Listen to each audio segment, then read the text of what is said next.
ہم دل سے ہارے ہیں، از قلم سمیرہ شریف طور، قسط نمبر 6۔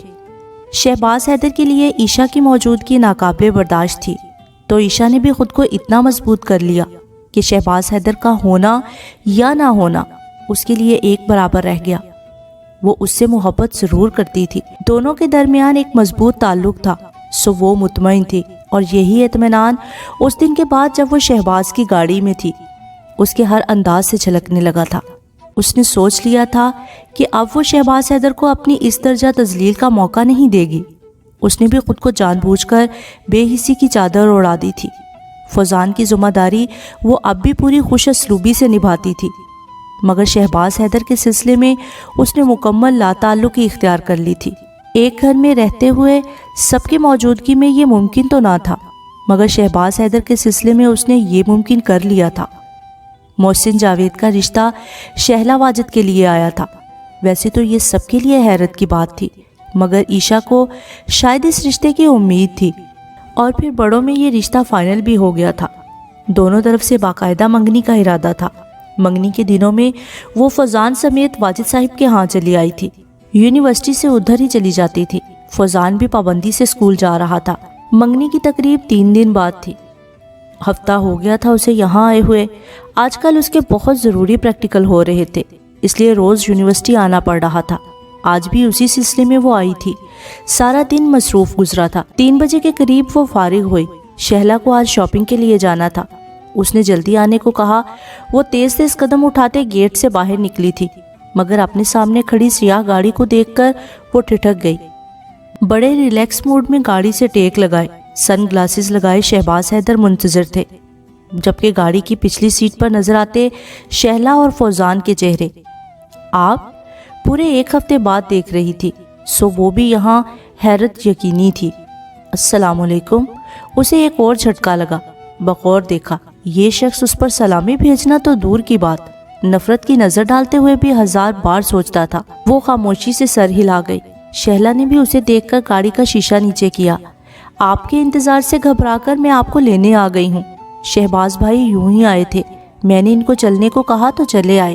آپ فٹافٹ بیٹھیں، پہلے ہی بڑی دیر ہو چکی ہے۔ شہلا کی بات پر اس نے ایک گہری سانس لی، ورنہ شہباز حیدر کی غیر متوقع آمد پر نہ جانے دل خوش فہمیوں کے کن سمندروں میں ڈبکی لگا آیا تھا۔ تلخی سے مسکرا کر وہ آگے بڑھی۔ فرنٹ ڈور کھلا ہوا تھا۔ وہ خاموشی سے بیٹھ گئی۔ فوزان، آپ اسکول سے کب آئے؟ اور یہ یونیفارم بھی نہیں بدلا؟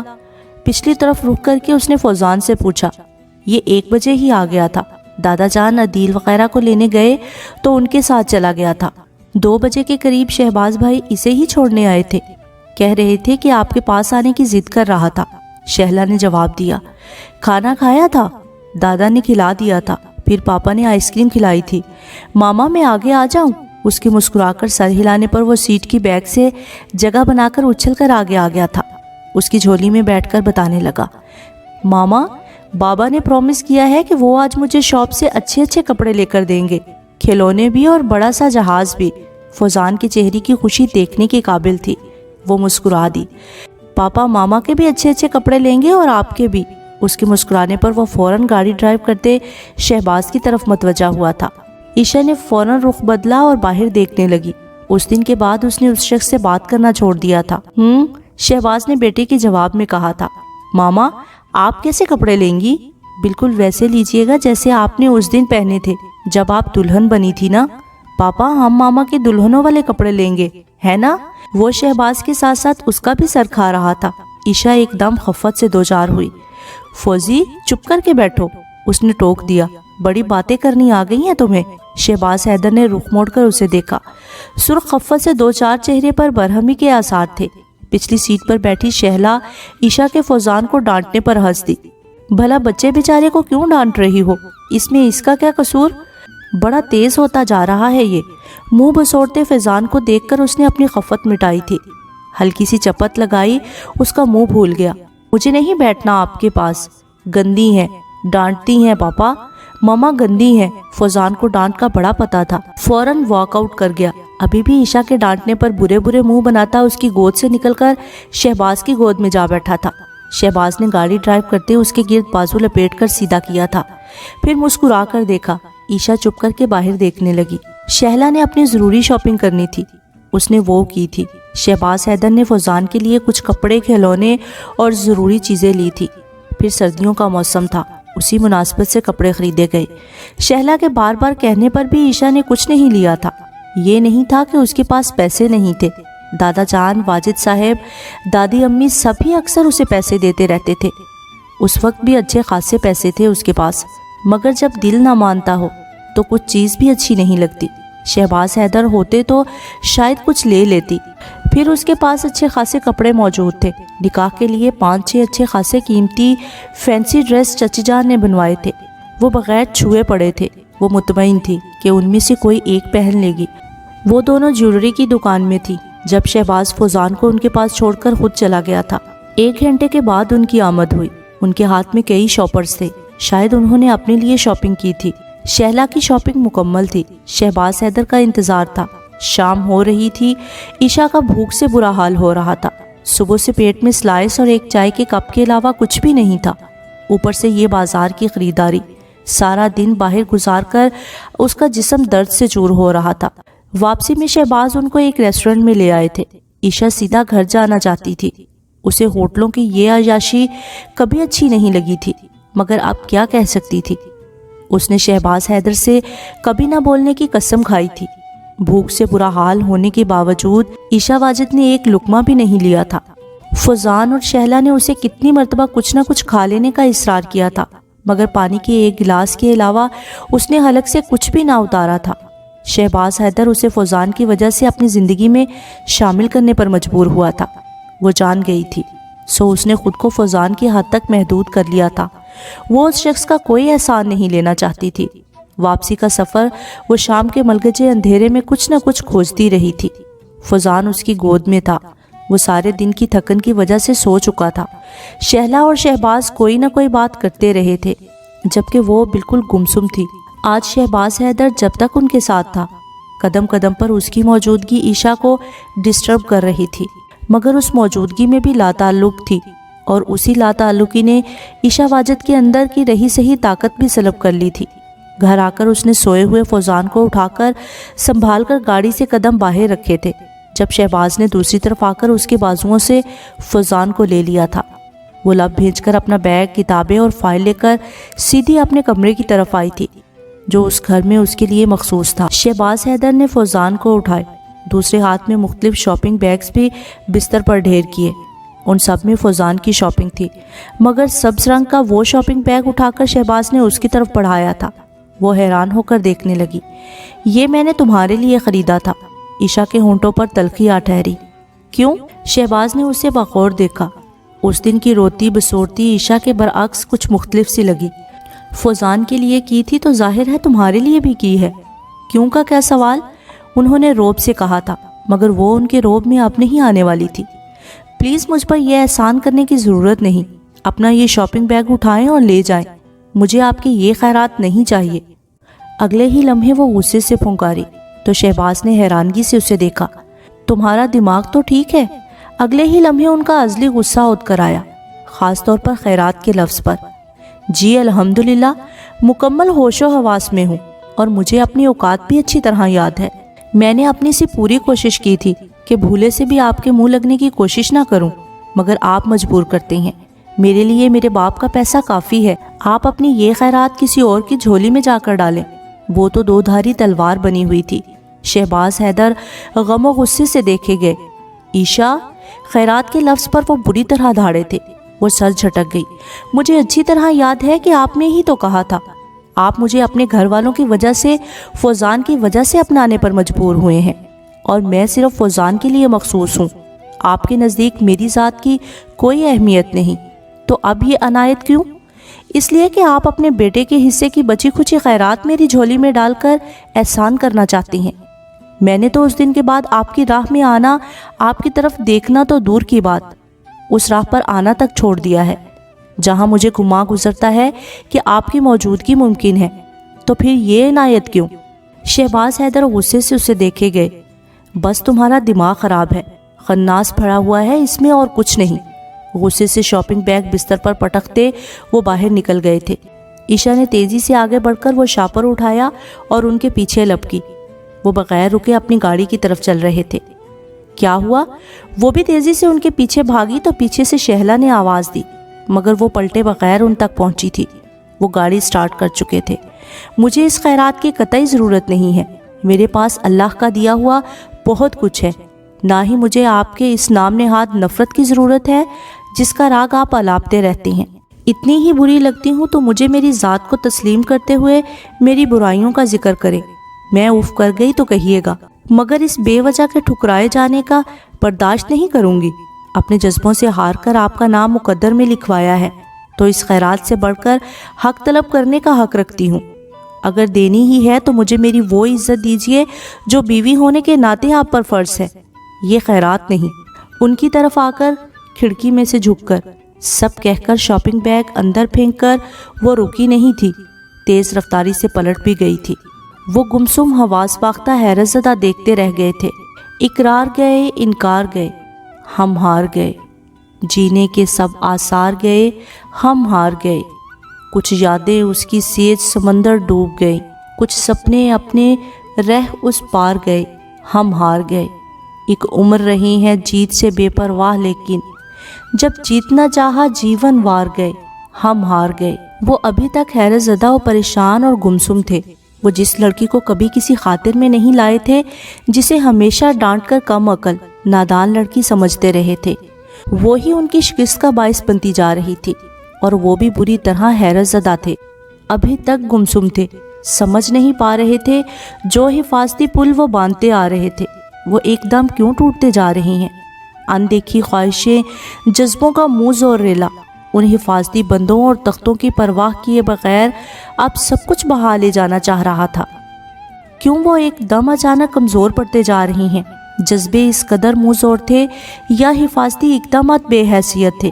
وہ ابھی تک حیرت زدہ تھے، وہ سچ مچ ہار رہے تھے یا ابھی کوئی موقع باقی تھا؟ گزرتے لمحوں کا حساب کرتے وہ خود سے بھی بے پرواہ ہو رہے تھے۔ کل شہلا کی رسم منگنی تھی، اس وقت سب ادھر گئے تھے، مگر وہ بہت چاہنے کے باوجود ادھر نہیں جا سکے تھے۔ ادھر وہ تھی، ان کی شکست کا سامان، جب انہوں نے بارہا رلایا تھا اور خوب رلایا تھا، جسے اپنے لفظوں، جملوں، طنز کے نشتروں سے بارہا گھائل کیا تھا، جو ہر بار ان کے ہاتھوں بری طرح تختہ مشق بنی تھی، ہتک کے ساتھ ذلت کا احساس اٹھاتی تھی۔ اپنے اندر کے کسی ہار جانے والے خدشے کے سر ابھارنے سے پہلے ہی وہ اسے بے عزت کر کے رکھ دیتے تھے، اور پھر بھی دل مطمئن نہ ہو پاتا تھا۔ ہار تو جیسے نصیب میں لکھی جا چکی تھی، وہ اس کے مقدر میں لکھی جا چکی تھی، وہ ان کی بن چکی تھی، وہ ان کی زندگی میں اپنا نام منوا چکی تھی، پھر بھی وہ اسے ٹھکرا دیتے تھے، ہر بار دھتکار دیتے، ہر بار دھتکار دینے کے بعد خود بھی تکلیف سے دوچار ہو جاتے تھے کہ ان کی طبیعت کا رنگ نہ تھا۔ وریشہ عبداللہ ان کی زندگی میں آنے والی پہلی لڑکی تھی جو صرف ان کی دایا زاد ہی نہیں، محبت بھی تھی، اور پھر ان کی زندگی میں ایک خاص رشتے سے داخل بھی ہو گئی، لیکن اس کی زندگی نے وفا نہ کی۔ 3 سال کے مختصر عرصے میں ان کی زندگی میں گل و گلزار کے باغات آباد کرنے کے بعد بے آباد بھی کر گئی تھی۔ وریشہ کے بعد وہ ٹوٹ کر بکھرے تھے۔ وقت سب سے بڑا مرہم ہے۔ فوزان کو عیشا نے سنبھال لیا اور وہ اپنی ذات میں گم ہوتے چلے گئے۔ گھر والوں سے وقت گزرنے کے ساتھ ساتھ شادی کا اصرار بڑھا تو انہوں نے چپ اوڑھ لی۔ وریشہ کے بعد ان کا دل مردہ سا ہو گیا تھا۔ پھر اصرار پڑا تو انہوں نے فوزان کا بہانہ کر کے ٹالنا شروع کر دیا۔ وقت رکنے کا نام تو نہیں، ہر زخم کا علاج ممکن ہے، اور قدرت نے ان کے سامنے عیشا واجد کو لا کھڑا کیا، جو ہو بہو وریشہ کی کاپی تھی، شکل و صورت سے لے کر عادات و اعتبار میں بھی اس جیسی۔ وہ سارے خاندان کی ہر دل عزیز اور محبوب لڑکی تھی، مگر باپ کی طرف سے بے اعتنائی کا شکار۔ واجد صاحب اس کا ہر لحاظ سے خیال رکھتے تھے، مگر اولاد کو جو خصوصی توجہ والدین سے ملتی ہے وہ دینے سے رہ گئے تھے۔ اس بات کا احساس سب کو تھا اور سبھی اس کا خاص خیال رکھتے تھے۔ وہ پڑھنے کی شوقین تھی، سو ہر کسی نے اس کی پڑھائی کا خاص خیال رکھا تھا۔ وہ فوزان کے معاملے میں حد سے زیادہ حساس اور ٹچی تھی، تو سب نے اسے فوزان کی ذات میں گم ہونے سے نہیں روکا تھا، اور شاید یہیں سے غلطی کی ابتدا ہوئی تھی۔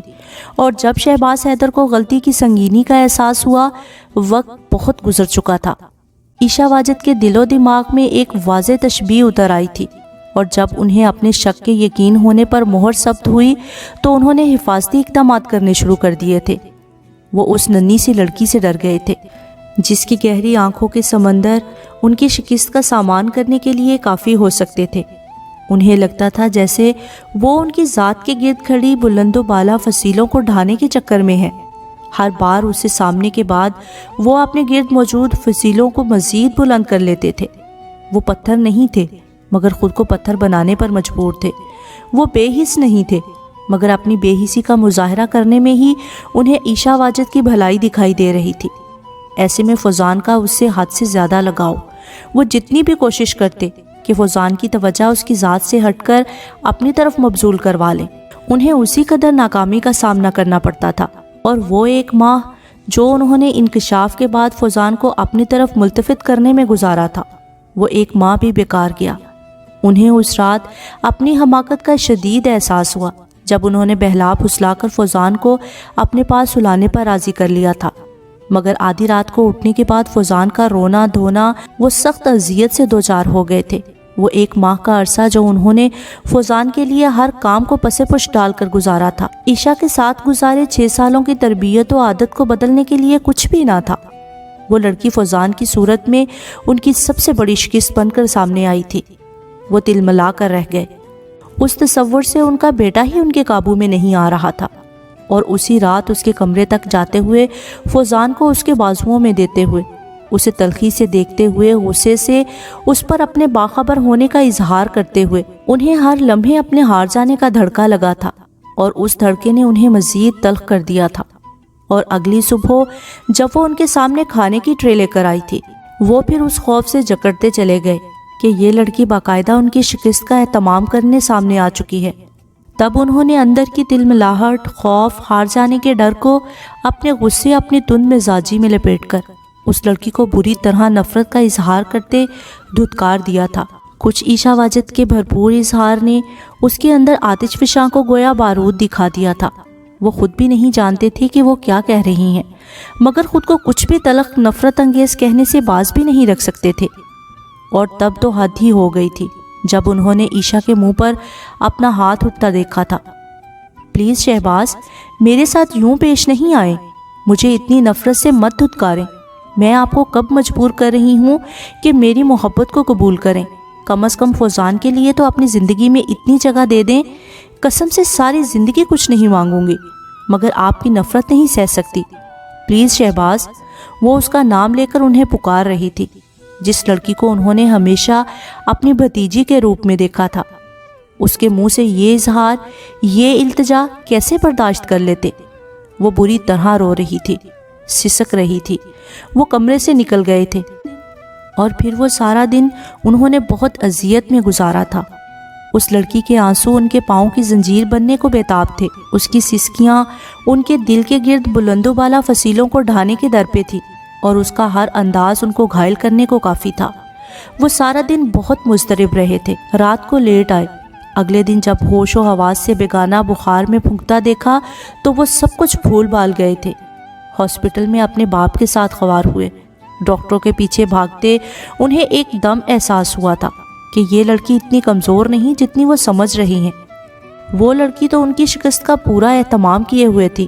بخار سے وہ نچڑ کر رہ گئی تھی۔ ہوش میں آنے کے بعد وہ ان کی طرف دیکھنے سے اجتناب کر رہی تھی تو وہ خود بھی اس کا سامنا کرنے سے بچ رہے تھے۔ وہ رات انہوں نے اپنے گھر میں اپنے کمرے میں فوزان کے ساتھ گزاری تھی، اور پھر اس لڑکی کا ہر رویہ، ہر انداز یاد کرتے انہیں ندامت کا احساس ہوتا جا رہا تھا۔ کم از کم انہیں اس کے ساتھ اس قدر سختی سے پیش نہیں آنا چاہیے تھا، گویا ان کے اندر کا انسان موم ہو رہا تھا۔ عائشہ ہاسپٹل سے آنے کے بعد اپنے باپ کے پاس چلی گئی۔ وہ کبھی واجد صاحب کے ہاں 1 دن سے زیادہ نہیں رہی تھی۔ اسے 4 دن ہو گئے تھے وہاں گئے ہوئے۔ فوزان اس کے بغیر بڑا تنگ کر رہا تھا۔ نیکسٹ ایپیسوڈ کے لیے میرے چینل کو سبسکرائب کر لیجئے اور بیل نوٹیفیکیشن دبانا بالکل نہ بھولیں تاکہ نیکسٹ ایپیسوڈ بر وقت آپ تک پہنچے، اور اپنا فیڈ بیک دینا مت بھولیے گا۔ مجھے آپ کے فیڈ بیک کا انتظار رہے گا۔ شکریہ۔